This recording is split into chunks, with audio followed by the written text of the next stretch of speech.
आप अपने trading career में कितना सफल होंगे ये आपके चार्ट ट्रेडिंग स्किल के ऊपर डिपेंड करता है। आपके और हमारे जैसे जो रिटेल ट्रेडर होते हैं, नॉर्मल ट्रेडर, उनको मार्केट के बैकअप में क्या चल रहा है और फंडामेंटल क्या है इसकी ज्यादा जानकारी नहीं होती है, और ना ही हमारे पास इतने रिसोर्सेज होते हैं, उपलब्ध होते हैं। तो हम सिर्फ उस कंपनी के स्टॉक या फिर उस इंडेक्स के चार्ट को देखकर ही अपने बाय और सेल के निर्णय लेने पड़ते हैं। इसलिए अपनी ट्रेडिंग जर्नी में सक्सेसफुल होने के लिए हमारे पास अपने चार्ट ट्रेडिंग स्किल को सुधारने के अलावा कोई और रास्ता नहीं बचता है। स्मार्ट मनी कंसेप्ट में जितने भी चार्ट ट्रेडिंग के इंपॉर्टेंट कंसेप्ट है उनमें लिक्विडिटी है वो सबसे इंपॉर्टेंट है। अगर आपको चार्ट पर लिक्विडिटी फाइंड करना ढूंढना आ गया तो आपको प्रॉफिटेबल ट्रेडर बनने से है वो कोई भी नहीं रोक सकता। इसलिए आज के इस वीडियो में हम चार्ट पर लिक्विडिटी को किस तरह से ढूंढ सकते हैं इसे समझेंगे। बहुत से ट्रेडर ऐसे हैं जिनके मन में लिक्विडिटी को लेकर कई सवाल होते हैं। उनमें से सबसे महत्वपूर्ण सवाल होता है कि आखिर लिक्विडिटी किसे कहते हैं या फिर लिक्विडिटी क्या होती है। इसलिए लिक्विडिटी को चार्ट पर किस प्रकार से ढूंढना है इसे जानने से पहले हमें लिक्विडिटी को समझना बहुत ही ज्यादा जरूरी है। देखिए, मार्केट में मुख्य रूप से दो तरह के ट्रेडर्स मौजूद होते हैं, एक होते हैं बायर्स और दूसरे होते हैं सेलर्स। जब एक सेलर किसी स्टॉक को बेचता है तभी बायर्स उसे बाई कर सकता है। इसका मतलब एक बेचेगा और तभी दूसरा उसे खरीद पाएगा। इन दोनों के दौरान होने वाले जो ट्रांजेक्शन है उन्हें ही ट्रेडिंग कहते हैं। इसके बाद अब जब तक इन दोनों की संख्या एक दूसरे के बराबर नहीं होगी तब तक उनके दौरान कोई भी ट्रांजेक्शन होना संभव नहीं है। जैसे कि इस चार्ट में यहाँ इस लेवल पर एक सेलर ने 1000 क्वांटिटी में स्टॉक को या फिर किसी ऑप्शन को सेल करने के लिए ऑर्डर लगाया है, लेकिन इसी समय यहाँ दूसरी तरफ एक बायर ने इनमें से सिर्फ 800 क्वांटिटी के जो ऑर्डर है उनको ही बाय किए हैं। तो इसका मतलब यहाँ पे सेलर और बायर के दौरान सिर्फ 800 क्वांटिटी के ऑर्डर्स ही एग्जीक्यूट हुए हैं, बाकी बचे 200 क्वांटिटी के ऑर्डर्स वैसे ही पेंडिंग में पड़े रहेंगे। यानी कि यहाँ बेचने वाले ज्यादा है और खरीदने वालों की संख्या कम है। इसका मतलब यह स्टॉक या फिर ऑप्शन लिक्विड नहीं है, जिस कारण यह ट्रांजेक्शन बायर्स और सेलर्स सबसे ज्यादा एक्टिव है, यानी कि कहां पर वह सबसे ज्यादा बाय एंड सेल कर रहे हैं इसे ढूंढना पड़ेगा। अगर आपने हमारे चार्ट ट्रेडिंग के ऊपर इन वीडियोस को देखा होगा तो आपको चार्ट पर किस एरिया में बायर्स और सेलर्स सबसे ज्यादा एक्टिव रहते हैं इसे समझने में आसानी होगी। लिक्विडिटी के कंसेप्ट को समझने के बाद आज चलते हैं, अब हम देखते हैं कि लिक्विडिटी को फाइंड कैसे करना है चार्ट के ऊपर, इसे कैसे निकालना है। किसी भी चार्ट पर अलग अलग जगह कई प्रकार से लिक्विडिटी मौजूद होती है, जिनमें इन प्रमुख चार्ट कंडीशन को हम आज सीखेंगे। तो चलिए सबसे पहले हम इसमें इक्वल हाई और इक्वल लो है उसको समझते हैं। यहाँ इस चार्ट में आप देख रहे होंगे प्राइस ऊपर और नीचे की तरफ बार बार रिजेक्शन फेस कर रही है, जिससे चार्ट पर इक्वल हाइज एंड इक्वल लो बन रहे हैं। अब जो भी सेलर्स या यहाँ ऊपर से सेल ऑर्डर लगाकर मार्केट में एंटर हुए हैं उनके स्टॉप लॉस यहाँ कहीं इस लेवल के ऊपर लगे हुए हैं। सेलर्स के स्टॉप लॉस यानी कि उनके बाई ऑर्डर यहाँ पर बड़ी संख्या में मौजूद है, क्योंकि यहाँ से मार्केट नीचे जाएगा यह सोचकर उन्होंने यहाँ सेलिंग की है। लेकिन अगर मार्केट नीचे जाने की बजाय ऊपर बढ़ा तो इससे अपने सेल ऑर्डर्स को क्लोज करना होगा, यानी कि यहाँ पर बाय करना होगा। इसी तरह नीचे की तरफ इस लेवल पर जो बायर्स बाइंग करने की इच्छा रखते हुए लॉन्ग पोजीशन में एंट्री कर चुके हैं उनके स्टॉप लॉस ऑर्डर यहाँ नीचे लगे हैं। मार्केट में बायर्स के स्टॉप लॉस एक प्रकार से सेल ऑर्डर होते हैं और सेलर्स के स्टॉप लॉस एक प्रकार से बाय ऑर्डर होते हैं, बाय ऑर्डर की तरह काम करते हैं। इसे आपको समझना होगा। अब इन दोनों लेवल्स के दौरान जो एरिया है इसे हम प्राइस इम्बेलेंस कहते हैं, जिसे नो ट्रेडिंग जोन भी कहा जाता है, क्योंकि मार्केट में जब भी सेलर्स कम और बायर्स ज्यादा होते हैं तो उस समय यहाँ सप्लाई कम और डिमांड ज्यादा होने की वजह से प्राइस इम्बेलेंस बनने के कारण से प्राइस ऊपर की तरफ मूव करती है। उसी तरह जब भी किसी लेवल पर डिमांड कम और सप्लाई ज्यादा होती है तो इस प्रकार प्राइस इम्बेलेंस के कारण मार्केट नीचे नीचे की तरफ मूव करता है। मार्केट के इस बेसिक प्रिंसिपल को आपको हमेशा याद रखना पड़ेगा। इसलिए अगर आप एक बायर है तो आपको हमेशा यहाँ नीचे सस्ते कीमत पर बाइंग करने पर ध्यान देना होगा और यहाँ बीच में बढ़ी हुई कीमतों पर बाइंग करने से हमेशा बचना होगा। अब इस चार्ट में ऊपर और नीचे सबसे ज्यादा स्टॉप लॉस ऑर्डर लगे होने के कारण यहाँ ऊपर बाई साइड तो यहाँ नीचे सेल साइड लिक्विडिटी बड़ी संख्या में मौजूद है।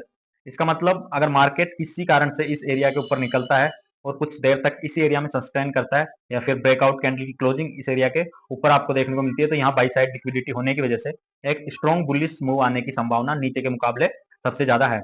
लेकिन बहुत बार प्राइस इस लिक्विडिटी को स्वीप करने के बाद ऊपर जाने की बजाय तेजी में प्राइस आती है, तो उस ट्रेड में एंट्री करने की जल्दबाजी नहीं करनी चाहिए, क्योंकि इन एरियाज के अंदर इंस्टीट्यूशनल जो ट्रेडर है रिटेल ट्रेडर की साइकोलॉजी के साथ खेलकर उनको फेक ब्रेकआउट दिखाकर उनको अपने जाल में फंसाते हैं।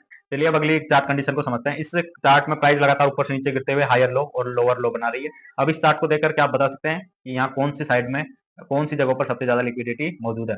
आप वीडियो को कुछ देर के लिए पॉज भी कर सकते हैं, उसके बाद आप इसे बता सकते हैं, क्योंकि सिर्फ वीडियो देखने से आपकी ट्रेडिंग में सुधार नहीं होने वाला है, इसके साथ में आपको प्रैक्टिस भी करनी पड़ेगी तब जाके ये पॉसिबल है। अब यहाँ क्योंकि मार्केट लगातार नीचे जा रहा है इसका मतलब यहाँ प्राइस है अब बेरिश ट्रेंड शो कर रही है। अब अज्यूम कीजिए कि आप एक रिटेल सेलर है जिसे यहाँ शॉर्ट सेल किया है और अपना स्टॉप लॉस यहाँ इस लेवल के आसपास लगाएंगे। अब क्योंकि मार्केट आपकी ट्रेड के डायरेक्शन में नीचे जा रही है इसलिए आप अपने ट्रेड को यहाँ होल्ड करते हुए अपने स्टॉप लॉस को हर एक स्विंग हाई के ऊपर धीरे धीरे प्राइस मूवमेंट के साथ शिफ्ट करते हुए ट्रेलिंग स्टॉप लॉस का इस्तेमाल आप इसमें कर रहे हैं।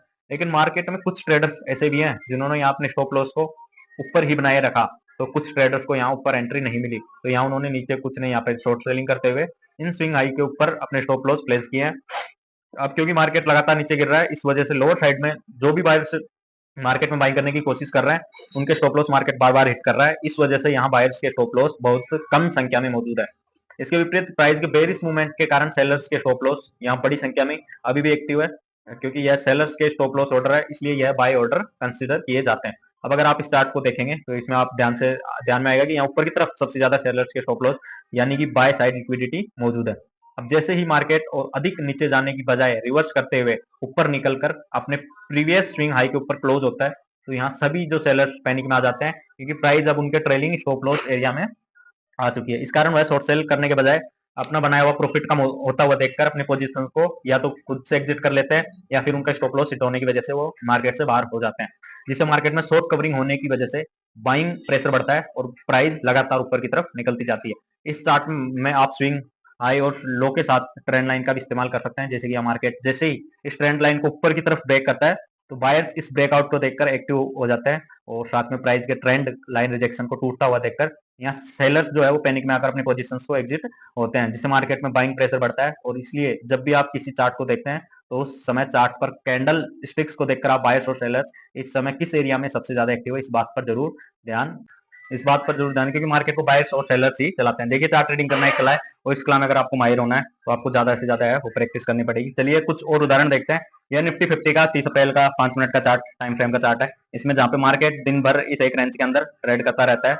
मार्केट में लिक्विडिटी मुख्य रूप से दो प्रकार की होती है। नंबर एक एक्सटर्नल लिक्विडिटी और दूसरी है इंटरनल लिक्विडिटी। तो इसमें आप देखेंगे इस चार्ट में ऊपर और नीचे की तरफ जो लिक्विडिटी है उसे हम एक्सटर्नल लिक्विडिटी कहते हैं।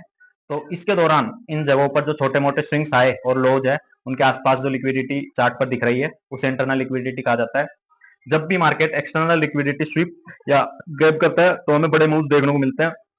जैसे कि स्टार्ट में मार्केट ने लगभग 3 बजे यह जो लोगों का पर वीक कैंडल बनाई है, इस कैंडल ने यहाँ प्रीवियस हाई के पास जो सेलर्स के स्टॉप लॉस मौजूद थे उन्हें पूरी तरह से हिट करते हुए यहाँ की लिक्विडिटी को स्वीप कर दिया और उसके बाद सीधे नीचे जाते हुए लोअर लेवल्स की एक्सटर्नल लिक्विडिटी को ग्रैब कर लिया। तो आप देख सकते हो यहाँ अगर हम ध्यान से देखें तो इस एक्सटर्नल लिक्विडिटी एरिया के अंदर मौजूद इंटरनल लिक्विडिटी को मार्केट ने इस फेक ब्रेकआउट के जरिए टारगेट किया है और यहाँ पर जो रिटेल ट्रेडर्स इस रेंज ब्रेकआउट के पास लॉन्ग ट्रेड में एंट्री करके बैठे थे उनके स्टॉप लॉस लगभग इस एरिया में होने की वजह से यहाँ सेल साइड लिक्विडिटी बहुत बड़ी मात्रा में मौजूद थी, जनरेट हुई। इस कारण यहाँ मार्केट ने इस लिक्विडिटी को ग्रैब करते हुए सबसे पहले एक्सटर्नल लिक्विडिटी को स्विप किया और बाद में इस इंटरनल लिक्विडिटी को ग्रैब करते हुए सीधे तेजी से नीचे चला गया। इस इंटरनल लिक्विडिटी एरिया के पास अगर कोई एक्सटर्नल लिक्विडिटी एरिया मौजूद होता है तो ऐसे सिचुएशन में हमें ट्रेड लेने से हमेशा बचना चाहिए, अवॉइड करना चाहिए, क्योंकि इस एरिया में आपके स्टॉप लॉस हिट होने की संभावना है वो बहुत ही अधिक होती है।